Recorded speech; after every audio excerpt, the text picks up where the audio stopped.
जर तुमचा जन्म हस्त नक्षत्रात झाला असेल तर तुम्हाला ही माहिती असणे आवश्यक आहे. व्हिडिओ शेवटपर्यंत नक्की पहा. आपल्या नक्षत्रवृक्ष रांगोळी सिरीजच्या 13व्या भागामध्ये तुम्हा सर्वांचं खूप स्वागत. तर नमस्कार मंडळी, मी सुप्रिया. आजचं आपलं रांगोळीसाठीचं नक्षत्र आहे हस्त नक्षत्र आणि याचा आराध्य वृक्ष आहे जो की एक वेलवर्गीय वनस्पती आहे, जाई. आणि हे जाईचा वेल ह्या सगळ्यांना परिचित आहे.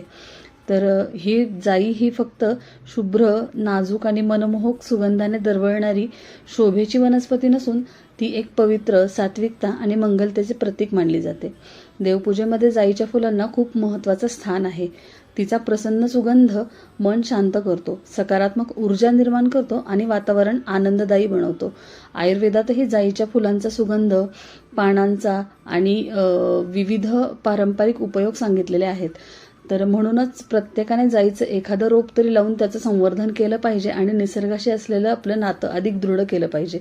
आता पाहूया हस्त नक्षत्रात ज्यांचा जन्म झाला आहे ते लोक कसे असतात. ते लोक थोडेसे कठोर असतात, कोणाचंही न ऐकणारे, हट्टी असतात, स्वतःलाच खूप महत्त्व देणारे, मोठे समजणारे असतात. जर चुकीची संगत लागली तर हे व्यसनाधीन होऊ शकतात.